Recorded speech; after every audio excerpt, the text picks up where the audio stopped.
Now, China wants the upcoming Beijing Olympics to be a one-of-a-kind event. It aims to run the games on clean energy. For this, it has been building large solar parks. But behind the scenes is the dark reality of land grabbing and forced evictions. Our next report explains. Farmers in China's Hubei province have been living in poverty. But a year ago, their situation was much better. They had a steady income until they were forced to give up their land for solar farms. They say that they received little compensation from the firm which is building the facility. When using all this land, is it within their rights? The company tells us they are a legal enterprise. Of course they are a legal enterprise, otherwise the country wouldn't give them a license to operate. But how about us farmers? Aren't we legal citizens too, part of the People's Republic of China? Several farmers in the region have a similar story to tell. Hubei province is one of the venues of the 2022 Beijing Winter Olympic Games. China has vowed that global sporting event will be run entirely on wind and solar energy. The plan is ambitious and it's the ordinary people who are paying the price. They've been caught in a web of land grabbers, corporations and corrupt government officials.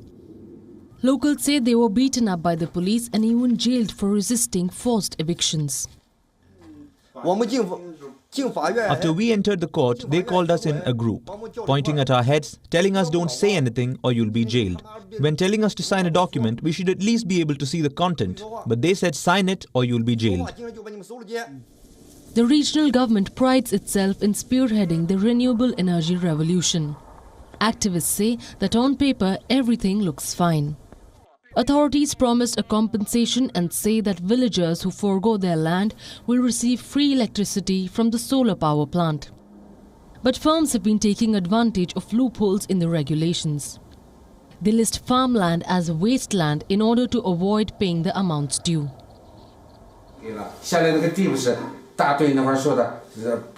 They told us this was unusable land, but actually it's all very good agricultural land used by farmers. They said they'd give us 3,000 yuan for an acre of land, but in the end we got nothing.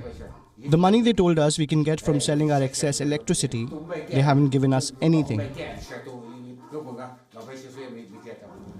Amid calls for climate action, China, like many countries across the world, increased investments in clean energy.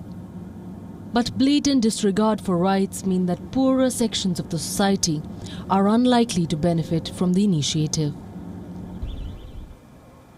Bureau Report, WION World is One. WION is now available in your country. Download the app now. Get all the news on the move.